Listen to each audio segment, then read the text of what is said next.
All right, here we go with section 4 and your focus question.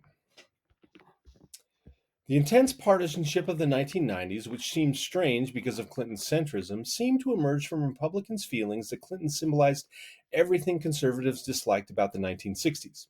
Clinton had smoked marijuana and participated in anti war protests as a college student, married a feminist, led a multicultural administration, and supported gay rights. Clinton's opponents and the media waited for opportunities to assail him, and he provided them. In the 1980s and 1990s, the scrutiny of public officials' private lives intensified. From the day Clinton took office, charges of misconduct dogged him. In 1993, an investigation began into an Arkansas real estate deal known as Whitewater, from which Clinton and his wife had profited. The next year, an Arkansas woman, Paula Jones, filed a suit charging that Clinton had sexually harassed her while he was governor. In 1998, it became known that Clinton had had an affair with Monica Lewinsky, a White House intern. Kenneth Starr, the special counsel appointed to investigate Whitewater, turned to Lewinsky. He issued a long report with lurid details about Clinton's acts with the young woman and accused Clinton of lying when he denied the affair in a deposition. In December 1998, the Republican controlled House of Representatives voted to impeach Clinton for perjury and obstruction of justice, and he became only the second president to be tried for impeachment before the Senate. But in the Senate, neither charge garnered even a simple majority, much less the two-thirds needed to remove him from office.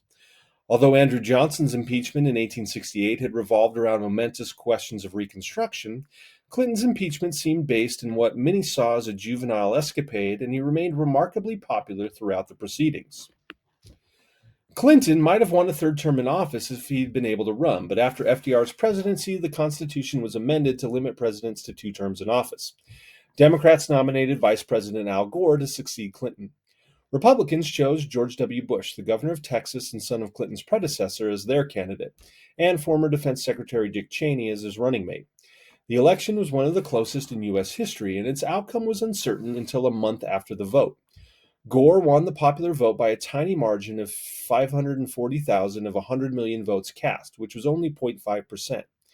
Victory in the Electoral College hinged on who carried Florida, and there, amid widespread confusion at polls and claims of irregularities in counting the ballots, Bush claimed a margin of a few hundred votes. Democrats demanded a recount, and the Florida Supreme Court ordered it. It fell to the Supreme Court to decide the outcome, and on December 12, 2000, by a 5-4 vote, the court ordered a halt to the Florida recount and allowed the state's governor, Jeb Bush, George W. Bush's brother, to certify that Bush had won the state and therefore the presidency. The decision in Bush versus Gore was one of the strangest in the Supreme Court's history. In the late 1990s, the court had reasserted the power of states in the federal system, reinforcing their immunity from lawsuits by individuals who claimed to suffer from discrimination and denying the power of Congress to force states to carry out federal policies. Now, the court overturned a decision of the Florida Supreme Court that interpreted the state's election laws. Many people did not think the Supreme Court would take the case since it did not seem to raise a federal constitutional question. But the justices argued that the 14th Amendment's Equal Protection Clause required that all ballots in a state be counted by a single standard, which was impossible in Florida, which had a patchwork election system. The 2000 elections revealed a political democracy in trouble.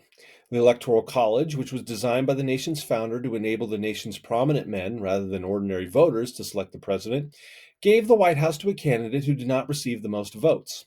A nation priding itself on modern technology had a voting system of computers in which citizens' choices could not be reliably determined. Both presidential and congressional campaigns cost more than $1.5 billion, which was mostly raised from wealthy individuals and corporate donors, which reinforced the popular belief that money dominated politics. There were signs of a widespread disengagement from public life. As governments at all levels turned their activities over to private contractors and millions of Americans lived in homogeneous gated communities, the idea of a shared public sphere seemed to disappear. Voluntary groups like the Boy Scouts and the Red Cross all saw fewer members and volunteers. Voter turnout remained much lower than in other democracies. Nearly half of eligible voters did not go to the polls, and fewer voted in state and local elections. Candidates sought to occupy the center, used polls and media consultants to shape their messages, and steered clear of difficult issues like healthcare, race, and economic inequality. And no one discussed the issue that would soon come to dominate Bush's presidency: the threat of international terrorism. So that's the end of section 4. We'll be back for section 5.